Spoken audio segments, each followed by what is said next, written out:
Hello friends, my name is Jasmine and I am in CA final. जैसा हम सब जानते हैं, सीए फाइनल ऑडिट बहुत वास्ट सब्जेक्ट है, तो इसे कवर करने के लिए मैं लेके आई हूँ आपके लिए CA final audit revision bytes. These were very helpful during my IPCC exams and I scored 77 marks in my IPCC audit. I hope these will be very useful to you. तो चलिए लेते हैं हम ऑडिट की सबसे पहली bite, that is standards on auditing, and start करते हैं ऐसे 500 से ऑडिट एविडेंस। अब ऑडिट एविडेंस स्टैंडर्ड बताता है कि ऑडिट एविडेंस का मीनिंग देखेंगे सबसे हम पहले। That is the information use by the auditor in arriving at conclusions on which his opinion is based. कि कोई भी ऐसी इंफॉर्मेशन, यानी यहाँ पे कीवर्ड जो है वो इंफॉर्मेशन जो ऑडिटर यूज करेगा अपना ओपिनियन फ्रेम करने के लिए, that is term to be the audit evidence. Audit evidence कैसा होना चाहिए? It must be sufficient and appropriate. Sufficient in the term of quantity and appropriateness in the terms of quality. Sufficiency को effect करते हैं दो factors, that are auditor की क्या assessment है रिस्क ऑफ मटेरियल मिसस्टेटमेंट को लेके, और क्वालिटी ऑफ द जो इंफॉर्मेशन वो ऑब्टेन कर रहा है वो कैसी है। अप्रोप्रिएटनेस क्या होती है? Appropriateness is relevance and reliability of the audit evidence. अब हम देखेंगे कि मेथड्स क्या होते हैं। Methods to obtain audit evidence, इसके लिए एक निमोनिक है ICAI-ORR। ICAI-ORR। I stands for inspection. Inspection जो है हम वो किस चीज की करते हैं? It is for the documents and records. Documents and records. फिर देखेंगे हम कंफर्मेशन क्या होती है। कंफर्मेशन जो होते हैं वो ऑडिटर जो है डायरेक्टली ऑब्टेन करता है from the third party. Analytical procedures are the relationship between financial and non financial data for the evaluation of the financial information. अब देखेंगे इंक्वायरी, जो बहुत इंपॉर्टेंट मेथड है ऑडिट एविडेंस ऑब्टेन करने के लिए। उसका मतलब क्या है? कोई भी नॉलेजेबल इंसान से, पर्सन से, whether with in the entity और आउटसाइड द एंटिटी, हम इंफॉर्मेशन ऑब्टेन करते हैं, इंक्वायर करते हैं, that's term to be the inquiry.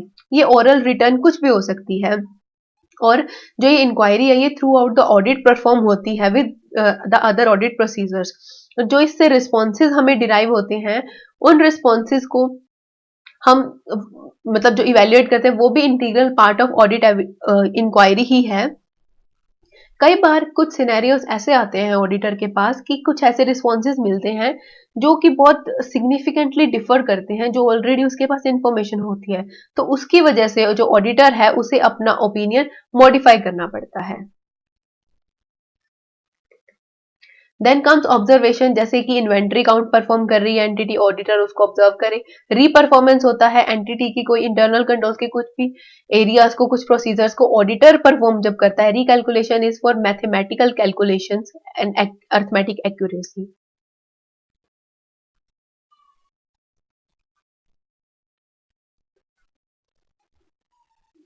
चलिए अब हम देखेंगे इस स्टैंडर्ड का next topic, that is information. Information अब ऑडिटर को दो तरीके से ऑब्टेन हो सकती है, या तो मैनेजमेंट ने मैनेजमेंट एक्सपर्ट का काम यूज किया हो, या वो एंटिटी बाय या तो वो information by the entity provided हो।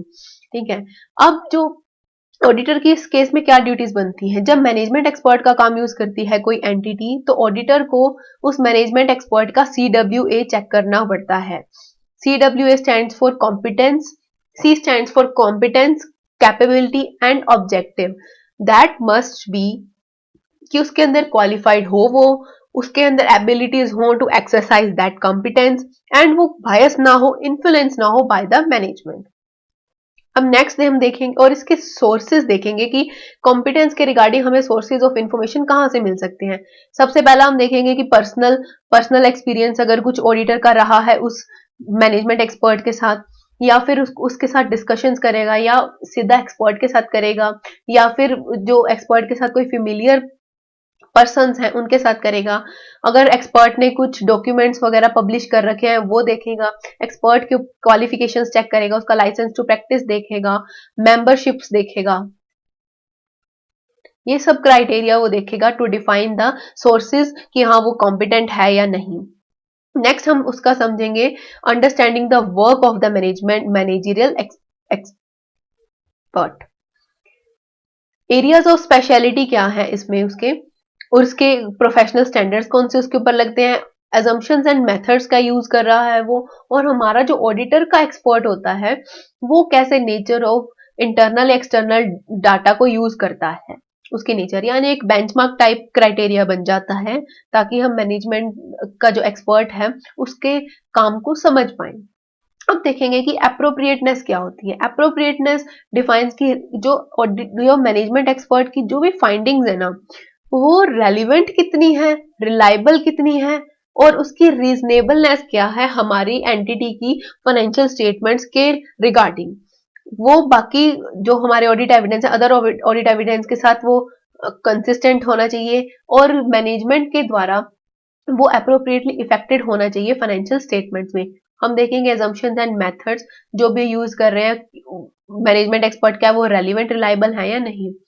अब उसके बाद ऑडिटर डिसाइड करेगा उसके एनटीई ऑफ ऑडिट प्रोसीजर्स, जब मैनेजमेंट एक्सपर्ट का काम यूज करती है तो वो क्या मैटर्स हैं जो उसकी एनटीई को इफेक्ट करेंगे। सबसे पहले कि वो इफेक्ट करेंगे कि नेचर और कॉम्प्लेक्सिटी कैसी है उस मैटर की, रिस्क ऑफ मटेरियल मिसस्टेटमेंट कितना इन्वॉल्व है, ऑडिटर का कुछ पास्ट एक्सपीरियंस उसके साथ, या ऑडिटर की खुद की एक्सपर्टीज उस मैनेजरियल एक्सपर्ट के फील्ड के अंदर, या हम देखेंगे कि कहीं वो एक्सपर्ट जो है वो एम्प्लॉय तो नहीं एंटिटी का। फिर फर्दर हम देखेंगे कि मैनेजमेंट उसको इन्फ्लुएंस तो नहीं कर रही, या मैनेजमेंट ने कैसे कंट्रोल्स बना रखे हैं उसके काम को इवेल्युएट करने में। नेक्स्ट जो हमारा इसमें टॉपिक आता है वो है अगर इंफॉर्मेशन ऑडिटर को प्रोड्यूस हुई है बाय द एंटिटी इटसेल्फ, तो उसमें देखेगा कि जो एंटिटी इंफॉर्मेशन दे रही है वो एक्यूरेट एंड कंप्लीट है, प्रिसाइज है, यानी डिटेल्ड में है। अब नेक्स्ट वो जो देखेगा ऑडिट प्रोसीजर्स क्या क्या उसको लगाने पड़ेंगे ऑडिटर को to obtain the audit evidence. वो प्रोसीजर दो टाइप के होते हैं, risk assessment procedures and further audit procedures. Further audit procedures के टाइप हैं वो दो तरीके के होते हैं, जैसे टेस्ट ऑफ कंट्रोल्स जो इंटरनल कंट्रोल्स के रिगार्डिंग होता है कि ऑपरेटिंग इफेक्टिवनेस है थ्रू आउट द ईयर, और सब्सटेंटिव प्रोसीजर्स। सब्सटेंटिव प्रोसीजर्स दो टाइप के होते हैं, first one is test of details and second one is substantive analytical procedure जो हम ऐसे 520 में कवर करते हैं। अब ऑडिटर को जब एनटीई of the audit procedures define करने हैं तो वो दो फैक्टर से अफेक्ट होती है। पहला तो कि जो इन्फॉर्मेशन है वो सिर्फ इलेक्ट्रॉनिक फॉर्म में ही अगर अवेलेबल है, और दूसरा है कि कोई इन्फॉर्मेशन सिर्फ सर्टेन पॉइंट या टाइम पे ही अवेलेबल है। तो अब नेक्स्ट जो टॉपिक आता है वो ऑडिटर के पॉइंट ऑफ व्यू से कि उसको रिलायबिलिटी कौन से ऑडिट एविडेंस की ज्यादा होगी, कंपैरिजन है इसमें, जो आउटसाइड द एंटिटी ऑब्टेन हुई हो या फिर जिस अगर इंटरनली अगर वो ऑब्टेन हुई है तो उस पर रिलेटेड जो कंट्रोल्स हैं वो इफेक्टिव हैं, ऑडिटर ने डायरेक्टली उस इंफॉर्मेशन को ऑब्टेन किया है, डॉक्यूमेंट्री फॉर्म में है या ओरिजिनल डॉक्यूमेंट है, यानी फोटोकॉपीड या डिजिटाइज डॉक्यूमेंट्स नहीं है वो। लास्ट उसके जो ऑडिटर की ड्यूटीज बनती हैं, अब वो उस केस में अराइज होती है, दो ऐसे रीजंस हैं जब उसे रिलायबिलिटी ऑफ ऑडिट एविडेंस पे या तो डाउट होता है या इनकंसिस्टेंट मिलती है, तो ऑडिटर को क्या दो काम करने होंगे। पहला काम तो वो करेगा कि अपने ऑडिट प्रोसीजर्स को मॉडिफाई कर दे या एडिशन कर दे अपने ऑडिट प्रोसीजर्स में। दूसरा काम वो करेगा कि वो देखेगा कि अदर एस्पेक्ट्स ऑफ ऑडिट में उस मैटर का क्या इफेक्ट पड़ता है। तो ये था हमारा ऐसे 500। मैं आपको एक शॉर्ट रिव्यू दे देती हूँ इस स्टैंडर्ड का। सबसे पहले हमने देखा था मीनिंग, जिसमें हमने देखा कि ऑडिट एविडेंस एक इन्फॉर्मेशन होती है जिसपे ऑडिटर अपना ओपिनियन बेस करता है। फिर हमने देखा audit evidence should be sufficient and appropriate, और उसके बाद देखा मेथड्स क्या है ऑडिट एविडेंस ऑब्टेन करने के लिए, दैट इज ICAI-ORR। इंफॉर्मेशन मिलती है मैनेजमेंट एक्सपर्ट के काम को यूज करके या फिर एंटिटी के द्वारा प्रोड्यूस होती है। एंटिटी द्वारा प्रोड्यूस में हम A&P देखेंगे, मैनेजमेंट वाले केस में, मैनेजमेंट एक्सपर्ट के केस में हम देखेंगे CWA। और उसके बाद हमने ऑडिट प्रोसीजर जो है दो टाइप के होते हैं, रैप एंड फैप।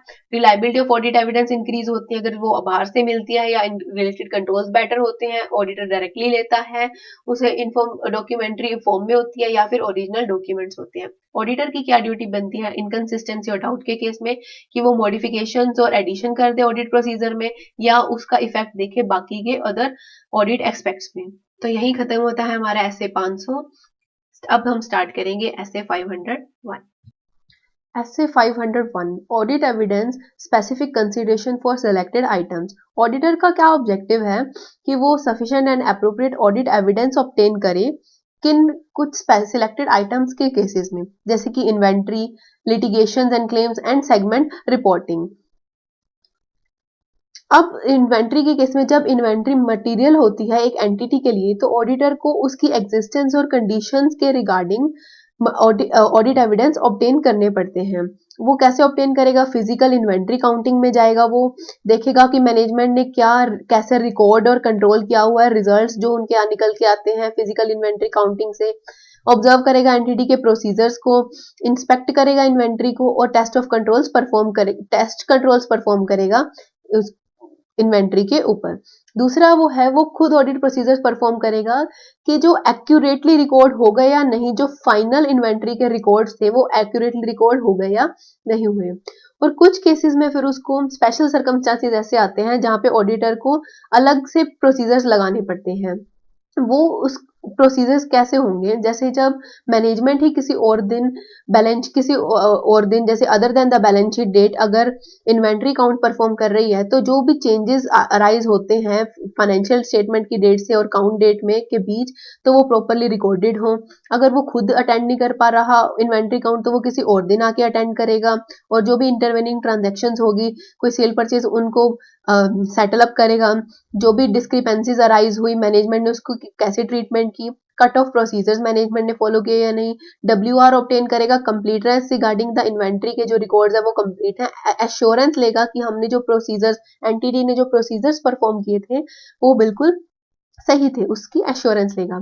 फिर इम्प्रैक्टिकेबल, कुछ केसेस में, बहुत रेयर केसेस में ऐसा होता है कि ऑडिटर जा ही नहीं पाता इन्वेंट्री फिजिकल काउंटिंग पे, तो उसके पास एक ही ऑप्शन बचता है कि वो ऑल्टरनेट ऑडिट प्रोसीजर्स परफॉर्म कर ले। बट अगर वो ऑल्टरनेट प्रोसीजर भी परफॉर्म नहीं कर पा रहा, तो कोई ऑप्शन नहीं है, he would have to modify his opinion as per S A 705।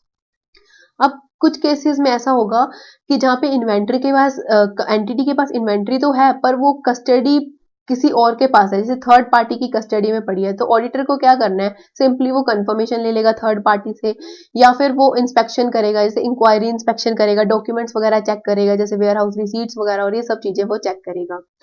लेकिन अगर फिर भी ऑडिटर को इंटीग्रिटी पे उनके मतलब उनके ऊपर शक हो रहा है थर्ड पार्टी के ऊपर, तो वो कुछ अलग चीजें परफॉर्म करेगा। जैसे वो सबसे पहले अनदर ऑडिटर को अपॉइंट कर देगा जहां पे जिसकी कस्टडी में एंटिटी की इन्वेंट्री पड़ी है, या फिर सर्विस ऑडिटर की रिपोर्ट ले लेगा regarding the internal controls of that third party, documents inspect करेगा, वेयर हाउस रिसीट्स, यानी एक तरीके से क्रॉस चेक करेगा। फिर अगर कोई इन्वेंट्री प्लेस्ड पड़ी है कोलेटरल, तो उसके रिगार्डिंग बैंक से या जिसके पास कोलेटरल पड़ी है उससे कंफर्मेशन मांगेगा। अब नेक्स्ट जो हमारा आता है वो टॉपिक है regarding the litigations and claims. Litigations and claims के रिगार्डिंग जो ऑडिटर है उसको बहुत एक अलर्टनेस लेके आनी होती है। अलर्ट वैसे उसको थ्रू आउट द ऑडिट रहना होता है, बट लिटिगेशंस एंड क्लेम्स के टॉपिक में के रिगार्डिंग उससे इंफॉर्मेशन ऑब्टेन करनी पड़ती है कि वो पूरी तरीके से कंप्लीट है या नहीं, क्योंकि ये चीज यूजर्स के लिए बहुत इंपॉर्टेंट होती है कि कब कोई कंटिजेंसी उनकी लाइबिलिटी बन जाए, या कंपनी ने कोई लिटिगेशन छुपा रखे हैं एंटिटी से, यूजर से एंटिटी ने, तो उस केस में क्या प्रोसीजर्स परफॉर्म करेगा? वो IRR लगाएगा, आई से इंक्वायरी। इंक्वायरी से हमारा मतलब है यहाँ पे कि वो मैनेजमेंट से या फिर जो हमारी लीगल काउंसिल है, मतलब इंटरनल लीगल काउंसिल है, उससे वो इंक्वायर करेगा और रिस्पॉन्सेज मांगेगा। दूसरा है रिव्यू करेगा वो मिनट्स में, जहां पे जैसे ऑडिट कमेटी की मीटिंग्स या फिर बोर्ड ऑफ डायरेक्टर्स की मीटिंग जहां पे लिटिगेशन एंड क्लेम डिस्कस्ड थे, या वो रिव्यू करेगा लीगल एक्सपेंसेस अकाउंट की, इतनी पेमेंट जा रही है, बार बार ट्रांजेक्शन हो रही है इनके साथ, तो वो उस अकाउंट को चेक करेगा और डिफाइन करेगा कि कहीं एंटिटी ने कुछ हमसे इंफॉर्मेशन छुपा तो नहीं रखी, यानी लिटिगेशन एंड क्लेम के रिगार्डिंग वो कंप्लीटनेस के ऊपर ऑडिट एविडेंस ऑब्टेन करेगा। और मोस्ट इंपॉर्टेंटली वो मैनेजमेंट से रिक्वेस्ट करेगा WR की, रिटर्न रिप्रेजेंटेशन की, रिगार्डिंग कि उन्होंने ऑडिटर को पूरी इंफॉर्मेशन डिस्क्लोज कर दी और अप्रोप्रिएटली उन्होंने FRF के अकॉर्डिंग फाइनेंशियल स्टेटमेंट्स में इसकी अकाउंटिंग कर दी है लिटिगेशन एंड क्लेम्स की। अब प्रोसीजर्स जब हमने देखे कि इस स्पेशल सर्कमस्टांसेस में, तो ऑडिटर को क्या प्रोसीजर्स परफॉर्म करने पड़ेंगे? जब ऑडिटर को असेसमेंट करनी है अपने रिस्क ऑफ मटेरियल में स्टेटमेंट की रिगार्डिंग उसकी लिटिगेशन एंड क्लेम है या नहीं, तो वो बाहर के लोगों से, जैसे बाहर का लीगल काउंसिल से वो डिस्कस करेगा, उससे कम्युनिकेशन करना चाहेगा डायरेक्टली, डायरेक्टली उससे बात करेगा। बट कुछ केसेस, कुछ ही ऐसे फ्यू केसेस हैं जहां पे लॉ अपने को प्रोहिबिट करता है या कोई रेगुलेशंस अपने को प्रोहिबिट करती हैं कि हम एक्सटर्नल काउंसिल से, लीगल काउंसिल से हम कम्युनिकेट नहीं कर पाते, तो उस केस में उसके पास एक ही ऑप्शन है, that is to adopt alternate audit procedures. अब अगर अब यहाँ पे आता है कि अगर मैनेजमेंट ने अपने को रिफ्यूज कर दिया कम्युनिकेशन करने से, या फिर एक्सटर्नल लीगल काउंसिल ही कोई अपने को जवाब नहीं दे रहा, रिफ्यूज कर रहा है, यानी कुछ यहाँ पे गड़बड़ नजर आती है, या फिर अगर हम अल्टरनेट प्रोसीजर्स भी नहीं लगा पा रहे, तो उस केस में ऑडिटर को अपना ओपिनियन मॉडिफाई करना पड़ेगा। देन कम्स हमारे पास लास्ट आता है topic segment information. Segment information होता है कि जैसे इस पे लगते हैं कि AS 17 इंडियस 108 रिपोर्टिंग सेगमेंट, ये इंडियस जो बताते हैं वो रिगार्डिंग कि कोई अपने को सेगमेंट इतना इंपॉर्टेंट है, उसको अलग से प्रेजेंटेशन उसकी देनी पड़ेगी। तो ये स्टैंडर्ड हमें बताता है कि ऑडिटर को क्या ऑडिट एविडेंस लेने पड़ेंगे रिगार्डिंग कि उसकी presentation and disclosure as per FRF हुई है या नहीं, उसमें क्या प्रोसीजर्स परफॉर्म करेगा ऑडिटर, ऑडिट एविडेंस ऑब्टेन करेगा सफिशिएंट एंड अप्रोप्रिएट, फिर अंडरस्टैंड करेगा जो मैनेजमेंट है, जो मेथड्स यूज कर रही है, कि क्या वो मेथड्स ऐसे हैं जिसका रिजल्ट एक डिस्क्लोजर ही निकले, कि मैनेजमेंट को डिस्क्लोजर ही देना पड़े, यानी उसकी सेगमेंट की अलग से इंफॉर्मेशन देनी पड़े। तो वो चेक करेगा कि वो डिस्क्लोजर एज पर FRF है या नहीं, वो टेस्ट एप्लीकेशन करेगा उन मेथड्स की, और फिर उसके बाद वो परफॉर्म करेगा एनालिटिकल प्रोसीजर्स ऑफ द मतलब जो उसको लगते हैं कि इस सर्कमस्टांसिस में जो अप्रोप्रिएट हैं वैसे एनालिटिकल प्रोसीजर्स वो परफॉर्म करेगा। तो ये था हमारा essay 501, जिसमें हम मेनली 3 टॉपिक्स की बात होती है, inventory, litigations and claim and segment reporting. Inventory बहुत इंपॉर्टेंट टॉपिक है, और बाकी कंपैरिजन दूसरों दोनों टॉपिक से थोड़ा वास्ट है, और इसमें सिर्फ एक के ही केस ऐसा है जहाँ पे ऑडिटर ओपिनियन मॉडिफाई करता है, दैट इज जब वो इम्प्रैक्टिकेबल है जाने के लिए और वो ऑल्टरनेट प्रोसीजर्स भी परफॉर्म नहीं कर पा रहा, तो उस केस में ऑडिटर अपना ओपिनियन मॉडिफाई कर देगा। तो यही हमारे दोनों टॉपिक्स खत्म होते हैं, ऐसे 500 एंड 501। होप आपके लिए ये वीडियो बहुत यूजफुल होगी। अगर आपको ये वीडियो पसंद आए तो please like my video and share my videos, and subscribe to my channel audit and law by Jasmine. Thanks for watching.